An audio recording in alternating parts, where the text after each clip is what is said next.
Bonk. All right. So I guess to start with Oats, let's just go goal by goal, right?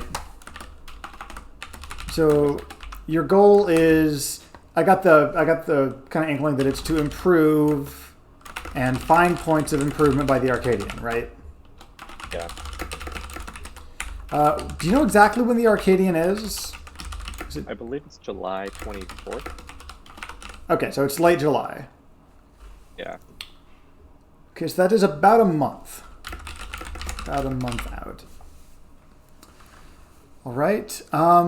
That's a pretty solid goal. You have a date. You have a tournament you want to attend. Sick. I guess let's say what we're doing now. So how much? How would I phrase this? Currently, how much do you currently play? So I've been playing Melee at least an hour every single day. It's a lot. All right. A lot of that does carry over as well. Yeah. When's the last time you played PM consistently? That was at Low Tide City. Gotcha. Okay. Hold on. Let me make sure this isn't going off. It's just a Medify thing. Okay, cool. So PM at Shipwrecked, and it's not you haven't been consistently playing. All right. So I think what we can do then, loose plan. If you want to improve at the Arcadian, or improve in general, and then do well at the Arcadian, just exposure to PM is pretty important for its character base being kind of wacky. At least by comparison to Melee's very set in stone top tiers, right?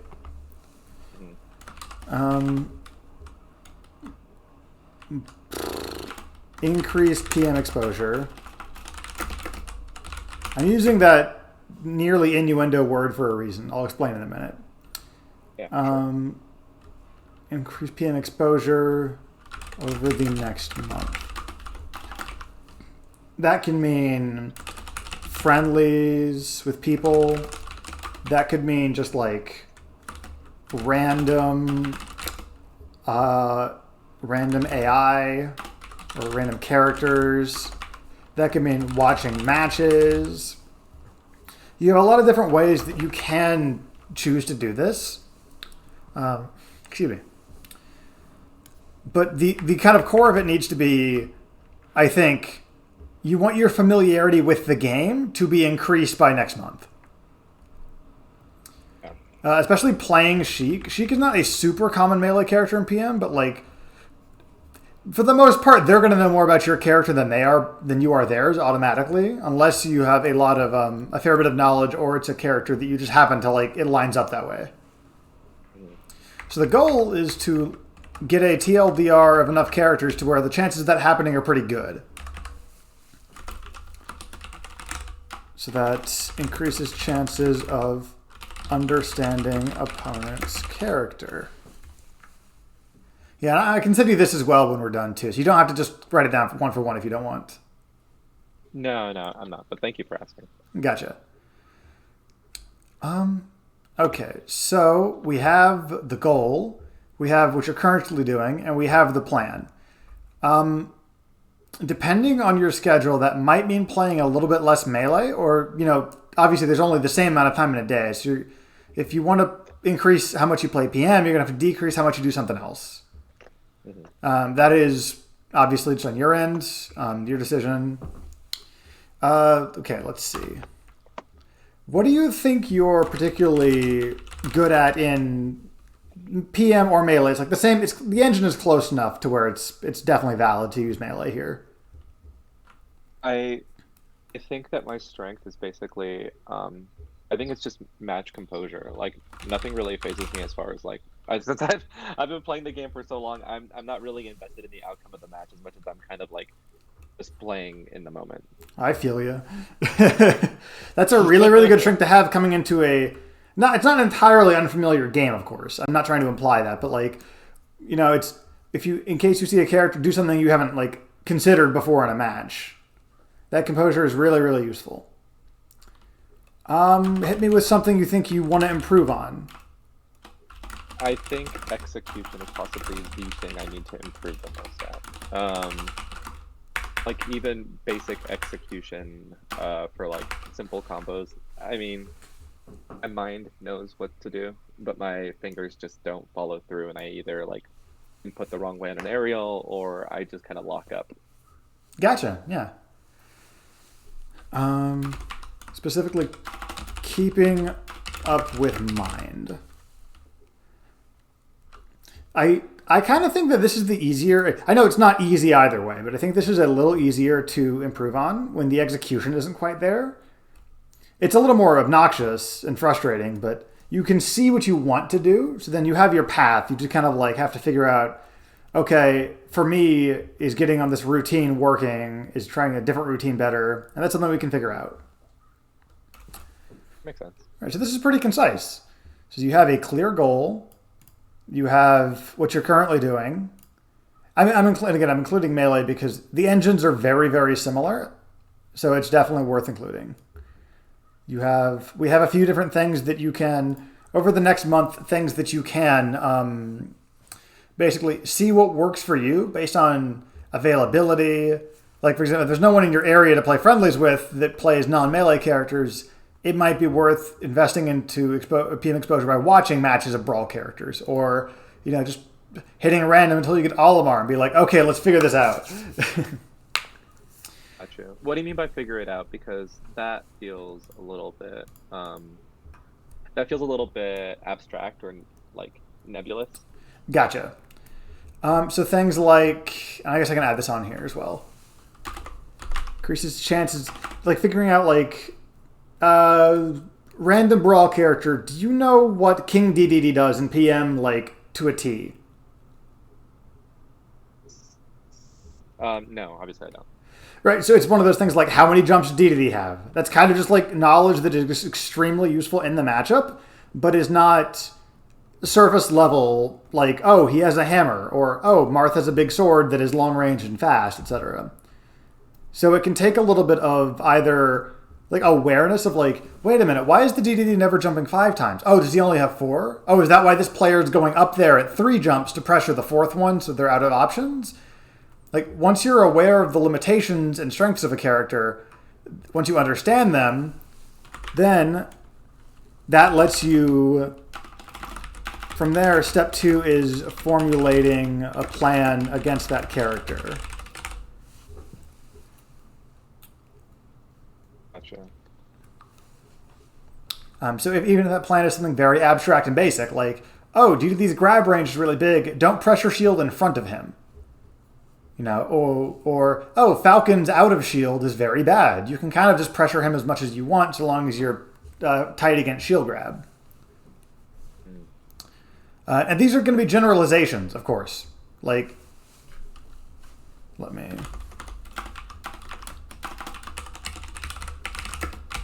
You kind of need to at this point. Because you don't learn something new by learning one detail and then another detail and then another detail. You learn by going like, oh, Smash Ultimate Sephiroth is slow with a big sword. And then you figure out the details of like, oh, Nair is pretty fast. Or, oh, up air is even slower, right? You get the... that makes sense. You get the kind of like the big picture, and then you fill in the gaps. That makes sense to me. Sick. All right. So it's good that you're very composed, because something that a lot of PM characters, especially with people that aren't super familiar with the game, can like have specific, not even, they almost feel like gotchas. Like, oh, you didn't think about Game & Watch side B at 20 or whatever. Mm-hmm. Or, oh, you forgot about Lucario's pressure on shield. And it's like, you forgot a tiny like rule or generalization and are now suffering for it. So that is something that is going to be, can be a challenge, but if you're confident that you can stay composed, that's a great start. As for things to improve upon your execution, I'm trying to think about Sheik-specific things in PM.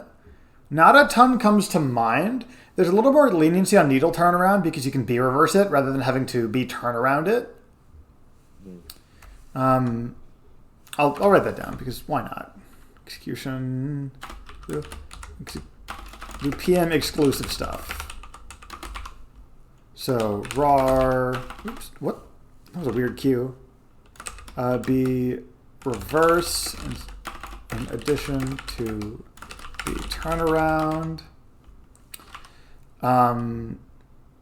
Let's see. You can boost rar grab. I don't think that's a melee because I don't think you can turn around grab that same way. Oh yeah, you're right. Turnaround grabs in general. To boost turnaround grabs. That's the term. Yeah. It's always funny to me watching like how much space you get away with in melee because I'm used to brawl turnaround grabs. I keep going, Marth, just pivot grab him. Like, oh wait, yeah, pivot grab is different in this game. Like, pivot grab is the same, but like I'm thinking of turnaround grab where you have momentum. And the reason that's actually go ahead. I never thought about it like that, but that's actually like a really cool way to. I've always just called them like pivot grabs, just applied it to both, but it's not the same thing. A turnaround grab is very distinct from a pivot grab. Oh yeah. Turnaround grabs are a very powerful defensive mechanic, and they're honestly really strong, but it's kind of at the point of like, well, this is too big of a system change and too like weird of a like change in general to like look at this point. A lot of characters get their biggest grab boxes on turnaround grabs. So actually, let me just real quick. I can link you this site later. It's called rukaidata.com. It has frame data for almost everything. Where's grab? Kirby is kind of infamous. So, okay, where's his regular grab? Catch. So his regular grab is pretty solid. Like, you have especially like it's not Kirby sized quite, but like it's moderately big for how tiny he is. Look at this abomination. What the hell? This is definitely one of the most extreme ones, but this is not like the only outlier like this. So let's look at Sheik real quick. Where's her catch? Yeah, she's a pretty standard. Actually, it seems like a pretty decent grab for how far she goes forward.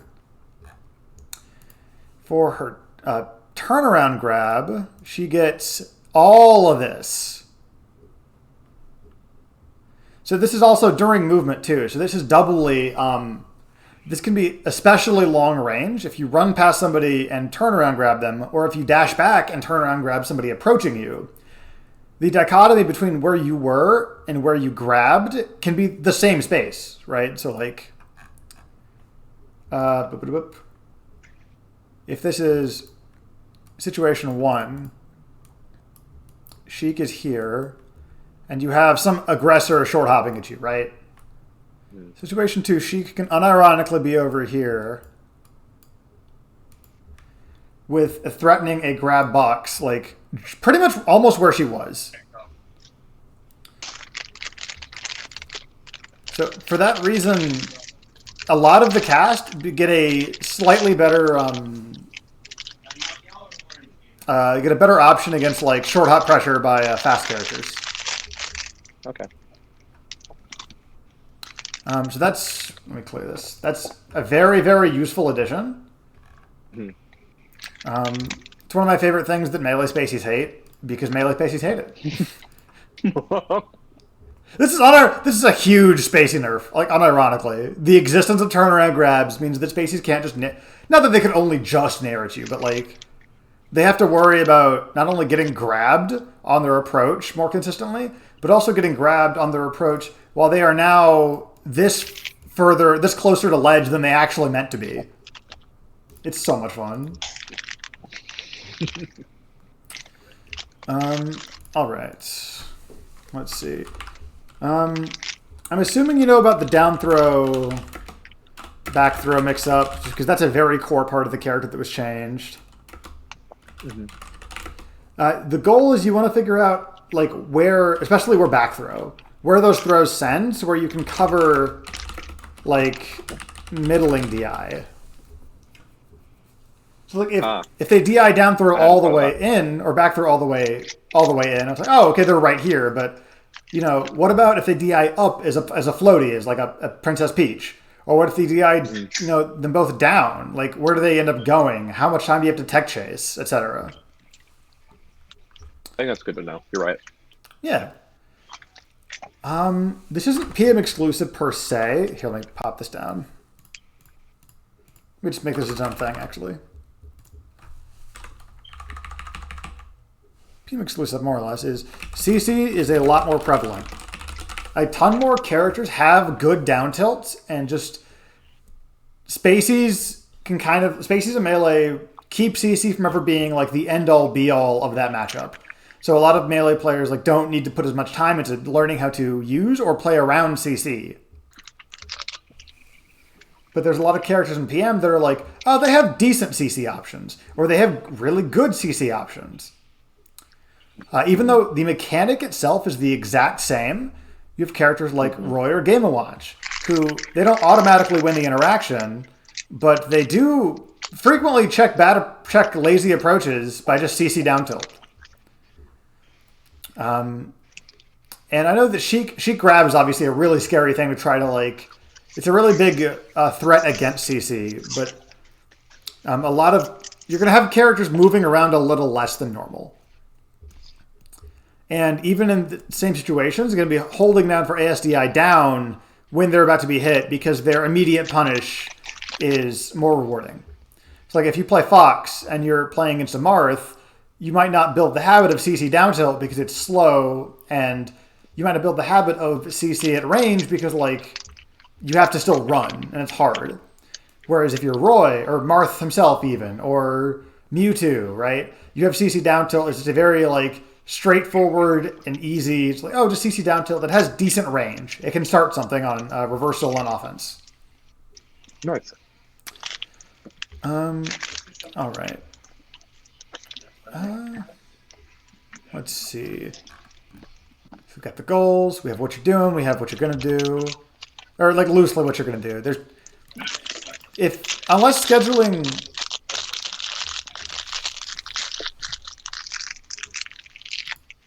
What are you eating, by the way? Oh, it's like you're like crunching up Capri Suns.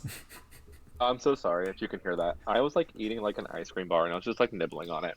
Oh, okay. I don't know if I can hear the eating, but I can definitely hear some kind of like rapping. Oh, yeah. I definitely just kind of finished up the rapping. You're good then. But yeah, like unless you know that you work well with a like set schedule, I would kind of do the same thing. Like I wouldn't like be like, oh, today I'm gonna play against these 5 characters, and tomorrow I'm going to watch Lucario VODs, etc. Yeah. But just like, whatever's the most fun to do. It's like, these are all very different things. Friendlies with people lets you test your execution and kind of like your character knowledge, but like what's actually like common, as opposed to like the AI might do something kind of wacky. Or you might have a match that you're watching where like, oh, that's just a thing that this player does.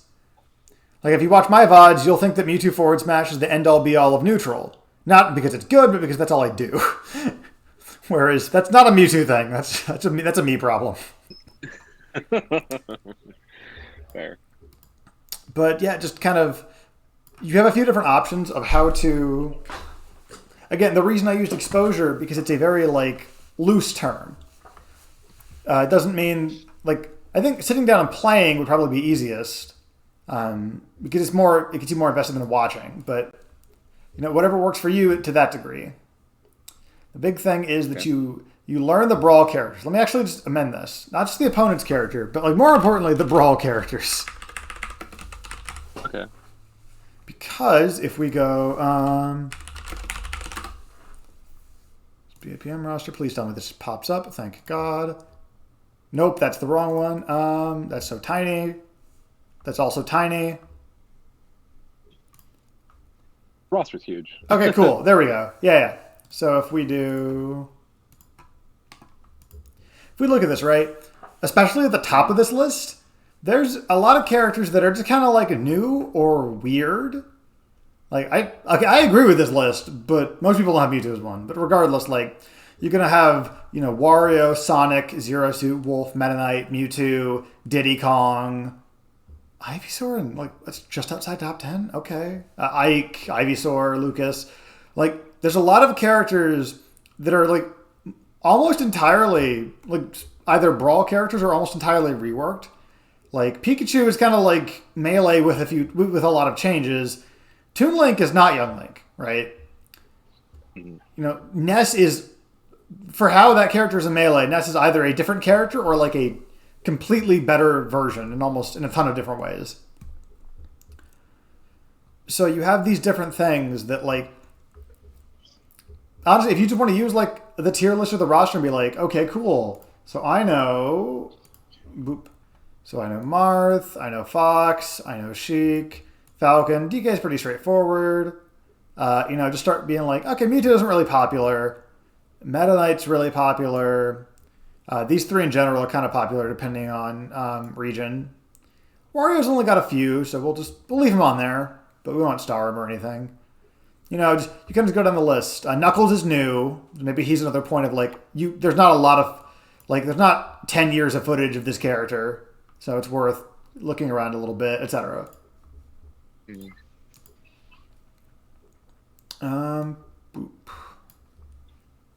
Yeah, the big thing is just getting a baseline to work with. Because, especially if you're really composed, if you play, like, if you know that Sonic has some spin crap, and that, you know, maybe a few details of like, oh, the slower spin he can jump cancel grab out of, this one he can attack after up B or whatever.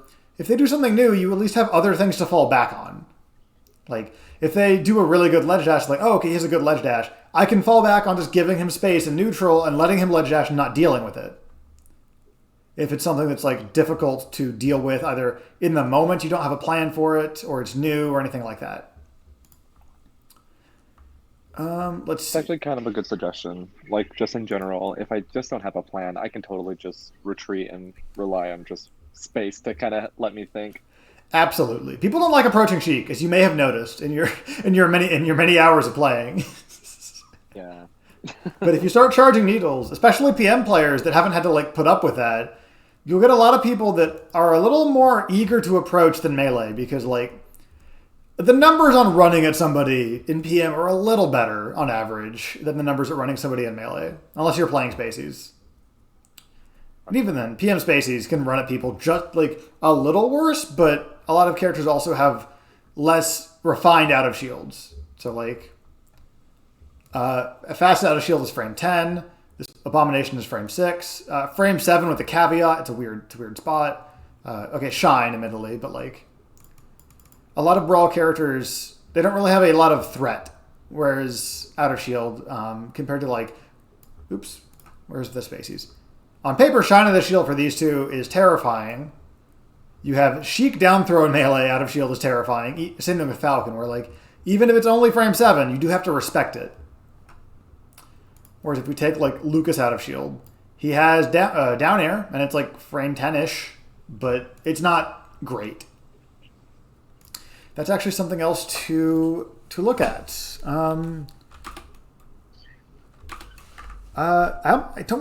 I guess a checklist, right? So the checklist of per new character. CC options, or I'm going to do easy C option, easy CC options, like CC down tilt. This is just stuff you want to like check. You know, out of shield relevant out of shield options. How they control space. How they punish, and these are vague on purpose because the goal is not to write a thesis on like, oh, well, Fox's punish in PM is like this, you know, or, oh, Mewtwo's punish is like this and this and this. The goal is to like, okay, don't get hit by Mewtwo there. And then work around from there.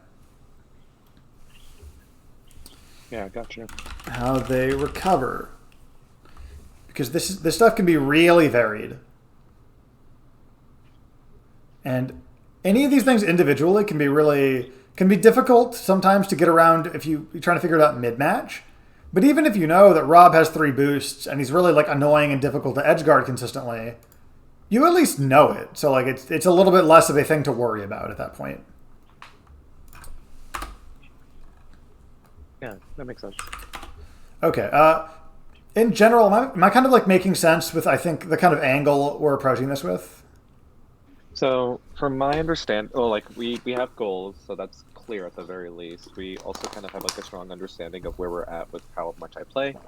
The plan that you've kind of described is just basically a steady diet of PM content, whether it be friendlies with people, random AI or characters, watching matches, or increasing chances. And then, like, as I kind of start to think about the game and kind of like interact with it more, regardless of the choice, um, you've suggested that I have like a checklist per every kind of new character that I don't understand. And these are things that not necessarily that I have to have answers for, but just things that I kind of need to like start to noodle on and think about as I encounter and kind of like investigate these characters and these matchups. Exactly. I'm glad that I'm kind of making sense. Well, I mean, it's also pretty clear that you like just having the like the stuff written down in front of me is pretty good. Yeah, this is something I've started doing for people that want to just don't necessarily have a VOD, but they just want to talk about stuff like this. Like, oh hey, I want to improve. How would that look? What would that look like, right? Mm-hmm. So yeah, I think it's really important. Answers optional. Like obviously it'd be great if you had an answer for all 42 characters of like, oh, how does Wolf control space? How does Game & Watch's out of shield options look like? But like, that's a lot of work that you're not going to be needing most of. Yeah. By the nature of a bracket run, like if you get a really good bracket run and there are pools, you might play 15 people. But that's still just under a third of the cast. So you don't have to go deep, but you do have to kind of try to cast a wide net and increase your general awareness of this stuff. Yeah, that makes sense. And then, even if you don't get a lesson, if you have a question like, oh, hey, what the hell does Rob do? I'm always down to help, because it's really fun. But the fact that it can be a question that you then realize, like, oh, I don't know what Rob does. So now I need to go watch, Rob players. Especially being, you have different players you can look at. You can just like YouTube, like, oh, Project M or Project Plus, Rob, top 8, and then you'll find somebody. When I'm looking at this list, I think Kirby is the only one that doesn't have like I guess Kirby and Yoshi, maybe DDD a little bit. The only characters that don't, and I guess Puff, but Puff is melee Puff. The only characters that don't really have haven't had a significant amount of top 8 rep throughout the years. I say top 8 at top 8 of regionals. Yeah. So that's still 40-ish characters. Almost every other character I'm looking at on this list, especially pretty much everyone, Ganon's kind of a maybe. There have been tons of Ganons, so you have footage for sure. Zelda, there are some regions with a few Zeldas. Same thing with Luigi. As always, there's tons of Nesses. The more things change. And there's only a few Squirtles. I guess there's only a few Knuckles too, but the majority of the cast across the years has been well represented to some degree. Which is awesome. Yeah, which is rad. That being said, though, if you're watching matches, be wary of P+ changes. So one of my favorite examples for this is this little dude, Squirtle down here. In 3.6, water gun, let's say if this is water gun, so it's 2 projectiles. Oops. Let's say it's water gun, whatever, right? In 3.6, right about halfway, it stops being a hitbox and starts being a very weak wind box. In P+, it's just all a hitbox, and it's kind of wild. It's a very significant change to the way he plays. So this is for Squirtle? Yeah. Yeah. So this is an example of this is a P+ change that drastically changes the way the character is played. Whereas for Mewtwo, they kind of just nerfed up throw a little bit. They had some other nerfs on how well he can do things, but he does the same stuff. So it doesn't matter if up throw kills 8% later, you're still going to fight the character the same way, more or less. And if you want some guidance on that, you can you can always run it by people who are in the community, myself included, being like, hey, did Fox change, or did Diddy Kong change, or did Pit change? And like there's where is it? It's Project Plus Game, I think. Yeah, projectplusgame.com. Like there's literally a change log. So like, oh, how did Bowser change? What does this all add up to though, right? It's just a lot of changes. So that can take a lot of time, and like without context, that can be difficult to decipher. So don't be afraid to like ask just like PM players, or even just PM players that like you see playing. Like if you see T-Ry playing Lucario, doing some wacky stuff, and you're like, okay, Lucario's wacky, just feel free to message them. Like almost everybody's super chill and cool. Who's T-Ry? Arizona Lucario, very very good player. Will they be at the Arcadian? Oh, that's actually a good thing to do. We can check too. It's called Fireside. Fireside Open. Wait, 2021? Wait, is this just the same thing as last time? Where, yeah, I searched Fireside, got the wrong Fireside. I sent the link in the... You are smarter than me. Heck yeah. All right. Yeah, we can go down and get some notable players. And I'm sure I'm gonna forget people, or like... That's just, my memory's not great. That's on me. But here, let me actually put this on the other one. That way I can write at the same time. Notable character reps. We have Blitz. Blitz is a Canadian Ike player. Star has a Lucas and Pitt, and I think she's even been playing Kirby recently. DDD. There's LPAG. I don't know who Joey plays. Jags is Marth. Marth. Oh, Wombat's going. Cool. Squirtle. I can finish this after the lesson. I don't want you to pay me money to like go down a list of 81 entrants and being like, yeah, they're notable. I kind of like. I think the people that I'm most likely like knowing about Jags. I guess yeah. I understand. I get what you're saying. Because like the goal is to generalize here at this stage. So the fact that Jags is a very solid Marth player from Florida, kind of leaning on your melee experience on that one, because there's more pressing issues do you know? I'm not trying to call you out, but like, do you know the rules to Ike Side B? Ike Side B? Yeah. Do you know what it is actually? While we're talking about it, You're talking about quick draw, right? Yeah, quick draw. Yeah. So I mean, like rules, I don't know, but I do know that if it hits me, like Ike basically no longer can like it's what's it called when you're going in a free fall? Special fall. So if I special fall. Yeah, like if I get hit by the side B, it goes into special fall. I think you can on land. It's scary because I've seen people just kind of like do the side B, stop immediately, cancel it into like a pivot grab or something, and all sorts of nutty stuff. I don't know. Yeah. For it specifically, he can jump out of it. So he can get jump, cancel, grab. He can get, for some reason, he can get RAR grab, which is just RAR is just when you're in run, you're in full run, and you actually, yeah, this is really big for Sheik now that I think about it. Because this gives you really good conversions off of awkward hits because her run is so short. So when you're in full run, when you turn around, you are facing the other way. So you run to the right, you turn around for just a frame, and then you jump, and your character is facing left here in this example. Oops. Which for Sheik means back air. That's a big thing that Sheiks use it to pressure a platform quickly or pick up a combo extension that they couldn't reach fair or up air for. It can fix some DIs on weird DI for her throw mix up as well. But yeah, the kind of being able to go down and being okay, so let's say if we go to this, we have Ike. That's not a CC option, but quick draw is huge. So how they control space, quick draw. Maybe it's how they punish. It's partially how they recover. So even just getting broad understandings of these terms and like these techniques that these characters have can go a long way towards filling out your little checklist of like things to be aware of and be ready for. Gotcha.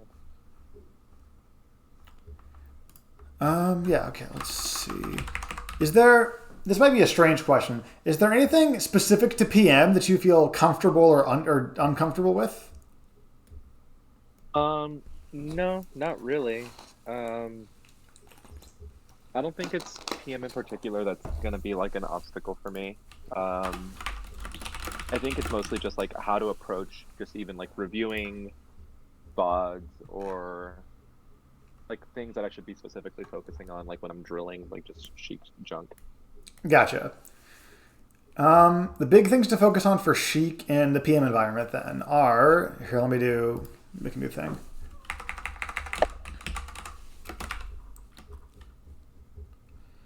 Fill out afterward. Now let's keep that at the bottom. PM Sheik, I guess I'll say drills. Big thing is RAR. Like RAR in general, but because her dash is so short, which sucks in a lot of ways, her RAR is online very quickly. It gives her access to back air much, much sooner. And you also, it's worth noting, you can't turn around grab, or at least it is easier to turn around grab when you're in full run. Excuse me. The reason for that is you can turn around grab by doing either the grab input and then turning around, or turning around and then doing the grab input. But if you're in dash and turn around first, then, excuse me, you no longer get the turnaround grab. So her RAR, her dash being so short, lets her RAR options like grab, bear, even just like RAR empty jump. That'll let you dash into somebody's shield, then RAR, and you can like be fairing the back of their shield and keep applying pressure with your really threatening aerial. It's a really, really significant movement option for characters that have very short dashes. RAR option. Let's see. I would look into ledge dash options. I know a lot of characters that don't have horizontal ledge dashes in Melee. Some of them do in PM, like Luigi, for instance. Luigi and Ices, I don't know if they have... I know Luigi doesn't. I don't know if Ices have a horizontal ledge dash in Melee. But in PM, you can just hold that stick left. Let's see. Investigate the ledge dash a little bit. And for that, it might be more efficient for the ledge dash stuff at least, because that's not like on Rukai data. Let me also put this at the top. Increase PM exposure. Where to put this?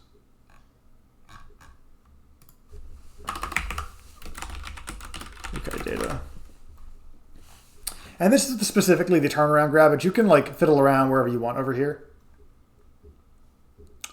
Yeah, because this is the jab and different things. This is the tilt. High tilt is up, low tilt is down. Side S tilt is side. You can go frame by frame. Go, oh, okay, cool. Let's look at up smash. This says frame 6. Smash attacks, they have a start first. This is 7 frames, and then this is 6 frames. So it's like frame 12 or 13. But you can say, oh, okay, cool. Where's the double hit on up smash? I actually don't. Why? I don't. I'm so sorry. I'm like looking at Rukai data right now. Yeah. And this is like incredible. It's a like, lot. Really yeah. I am overwhelmed by how amazing it is. Yeah, it was a lot of work. And it is a very, very good resource. How did they even compile this shit? Holy crap. They just got all the stuff from the code. I hope they ran a bot. I'm sure they did. I really hope they did. Because this is a lot. Wow. Yeah. So yeah. Go ahead. No. I'm sorry. I was just kind of overwhelmed by looking at Rukai data. No, you're good. Like they have almost every detail about the move you could want in here, including like the literal script, which is kind of wild. Like, this is a good modding resource too. Nice. It's really, really cool. The most useful things are the attacks, because like the hitboxes, they even have interpolation on too, which can you? No, you can't turn that off. Or if you might be able to, but I don't know where it is. Okay, apparently frame 7 of Sheik up smash, her feet are invulnerable to grabs. No, wait, this doesn't make sense. Never mind. I think I'm goofing it up. But regardless, like, you want to look on dash attack and be like, oh, okay, cool. Where's the hit I'm looking for? It's only the first frame, so you can't hit it late. And then it's anywhere on the first frame. Cool. That can... Now we go back to... Let's say we go back to Ike Quick Draw, right? And dash attack as an answer to Ike Quick Draw. For the first active frame, it's a great answer. But then after that, it's just this 361 kind of Sakurai angle. Which is hitting him, sure. But, you know, you might not be what you want. You might have something else that is... Actually, this is active for 6 frames. Hold on. 9, 10, 11, 12, 7 frames. Not bad. This might actually be a decent answer then, because it has 7 frames, active. It's active for 7 frames. You know, it's got obviously the first hit. Like, you can start building a loose plan. I would just don't yank it around, because then you lose track of where the z-axis is supposed to be. Mm-hmm. But you can definitely. Is it right click? No, I just said don't yank it around. Damn it, whatever. But yeah, you can get some of the more some details on like how the specifics on how this stuff kind of works. So let's say we go to Lucario dash attack. Very, very common opener for pressure and for combos for Lucario. This thing's active for 10 frames. This is the thing you've got to respect. Because even in the later hits where there's only 5 frames of shield stun instead of 6, he's canceling that directly into, let's say, up tilt, which is only 5 frames startup behind, but it's only behind him. So if you're trying to contest, it's actually more like, depending on how close you are, maybe like a 9 to 12. So if you're a numbers guy, this is a really, really good resource to be like, oh, okay, 5 frames shield stun. You know, my grab is frame 7. So on frame 2, I'm out of shield stun. The grab comes out on frame 9. If I'm perfect, this might be able to grab, you know, and you can kind of build a plan from there. When I say plan, I don't necessarily mean like you don't have to dig deep in and like, oh, what if he does jab, I don't know, up smash, where he goes, it's frame 10. You know, what if he does that? That's not the big deal. You just have to worry about the very basic stuff of like again, for Lucario, it's going to be most likely dash attack up tilt, dash attack side B, because it's a command grab, and that's the mix up between the two. Like, they have the 2 relevant options, and everything in between, it covers some shade of in between. And once you're aware of the 2 biggest options, so for example, on Sheik, right, you have dash attack and dash grab. Once the opponent's aware of those 2 options, then you can start looking for like, okay, dash up, short hop. Kind of like, oh, well, that's just punishing the way to avoid the dash grab, which is spot dodge or move. Mm.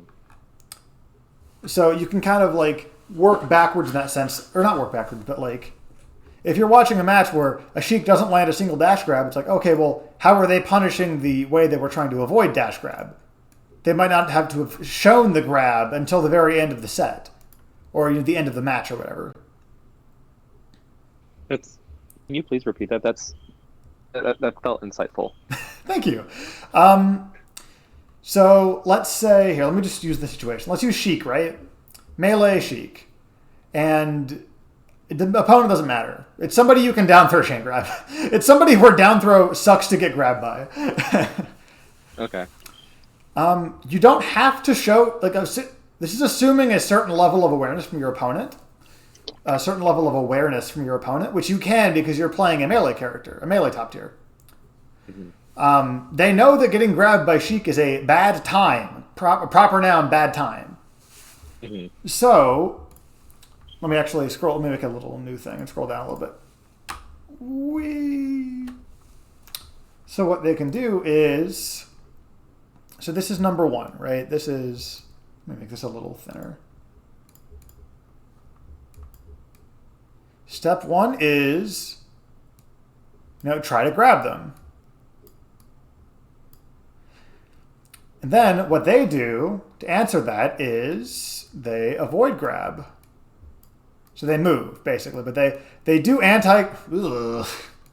some anti-grab thing. So let's say they avoid grab. Whether that's spot dodge, full hopping, they're concerned about the grab, right? Mm-hmm. So then your step two from that, technically this is level, we'll call this level 2. Just that way they're labeled and we can talk about them more easily. From there, you have things like, say, short hop.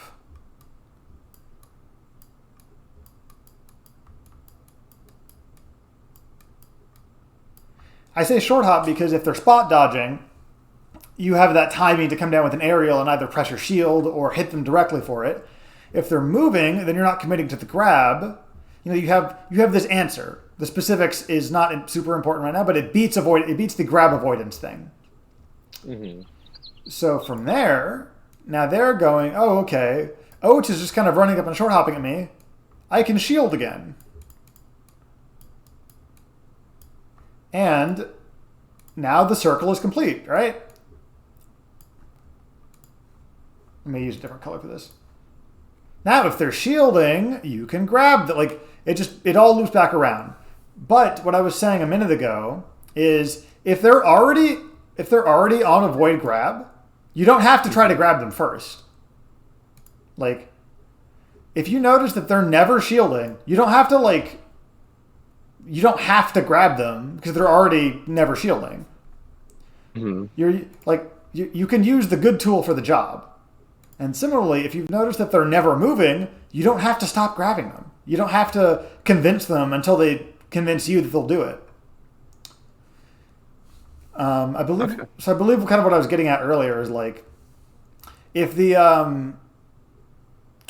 you're playing somebody who's afraid of sheet grab, and they're not respecting your other options, F tilt or short hop aerials or pressure or just any dash attack, anything like that, you can just win without grabbing because they're that afraid of it. Obviously, this is all temporary. This is all obviously a changing thing. So, if you are at the short hop and they're at the, I don't want to get grabbed, so I should move, that's great. But if you're at the short hop pressure and they're shielding or contesting, again, this is not set in stone. This is not the only 4 options either of you have. Then it might not be as clean of a interaction. It might not be as easy to see as I tried to grab them and they spot dodged it and hit me. So next time, I'm not going to grab them. I'm going to change my timing on the grab. It's that's a valid thing here too. The point is this is all a cycle, right? Yeah. It's a snake eating its own tail of, depending on the community you're in, FGC calls it Yomi sometimes. It's different levels of I think that you think that I'm going to avoid the grab. So I'm going to shield because you think I'm going to avoid the grab. Or I'm going to, do something else that's beneficial for me here. That way you're not using the grab and I'm doing a thing that's good against the short hop. To kind of simplify it. Does this all kind of make sense? This is kind of wacky. No, I mean, no, it's not wacky. Yes, it makes sense. Okay, great. I noticed that we have 7 minutes left. I don't think I have Project Plus set up on my computer because I only have access to a computer for practice. Gotcha. Would you be able to kind of walk me through okay, this is probably an ideal practice setup for you just to get going? Yeah. So assuming it can run Dolphin and it can run the thing, which we kind of have to assume here. Mm-hmm. What we can do is, where is it on this website? They actually have a really good download. Yeah. So, in this case, are you on Windows? Yeah. Okay, great. I can link this to you in the chat just real quick. I can help you set it up real quick. Okay, so let me get mine. And don't worry about the exact time limit. I don't mind going over at all. In fact, respect your time, bye. I appreciate that. I have failed to respect every single one of my students' time.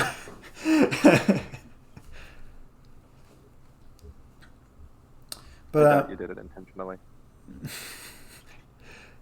Yeah, it's unironically a little bit of a problem, but I'm glad it's in that direction, if anything.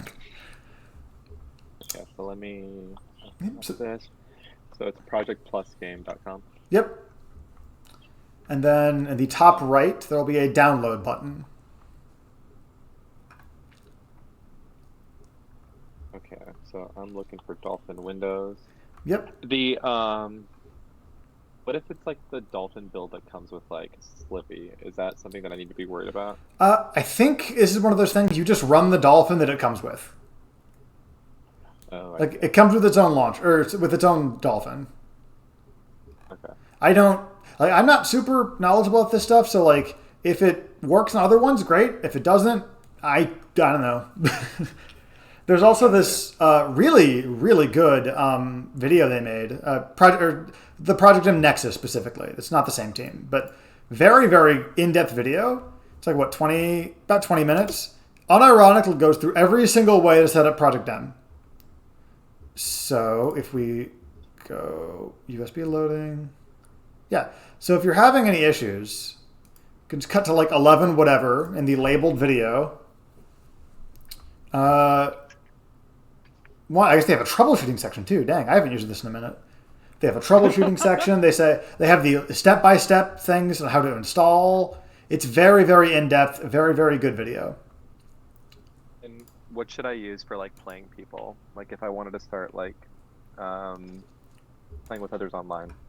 You have two options now, which is up from one.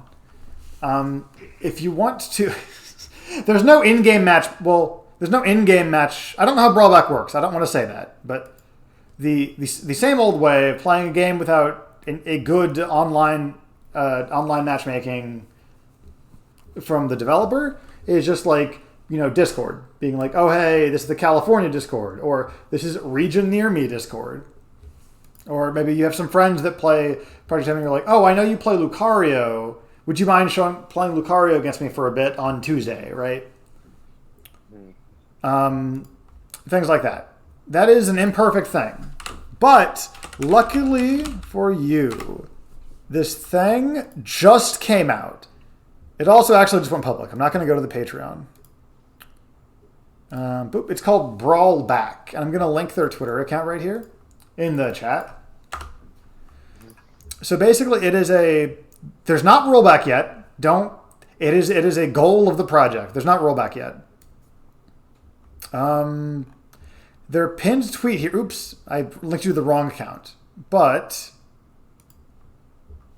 there is a Twitter account called Project Lilat, which has recently introduced, like literally like 2-3 weeks ago, has introduced matchmaking for a lot of different things, but including Project Plus. So I have not set this up myself. This is new, so I don't necessarily have a resource offhand to like send you to if this is difficult setup. But this is, click that. This is a matchmaking service for that basically works for Project Plus. Gotcha. So, yeah, I guess I'm going to have to do some research tonight because I want to play people. I feel like that's more fun. Yeah, it definitely the easiest to like sustain. Being like, oh hey, that was a cool combo. Can you tell, like, you don't have to be so analytical about it, but be like, oh, that was a cool combo. Lucario Fair sends in an interesting way. I keep picking on Lucario because he's a weirdo, but like. Okay, duly noted. Well, because do you know his cancel system, right? You've heard of that? Well, you played Dark Gun, yeah. At Shipwrecked, you played against Dark Gun. So he can cancel stuff on hit, which is super unique in Smash, especially in this game. So whether he hits you or your shield, he can go straight from dash attack into up tilt, like I was comparing earlier, right?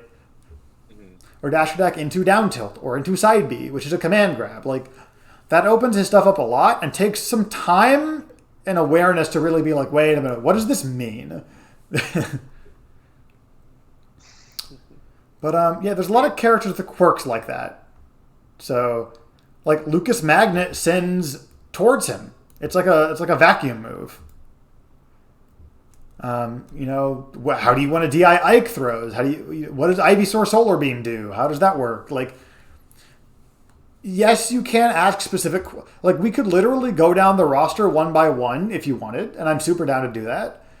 But it is also, you're going to get a more well-balanced understanding of a character based on what you need to know about that character. So, like, if you're playing against Ivysaur and getting stonewalled by back air and down tilt, it's like, okay, let me learn more about back air and down tilt specifically. Ivysaur, there we go, right? And you have this really, really good resource in Rukai data. Oh, this is F tilt. Oops. I was like, hold on, that many frames?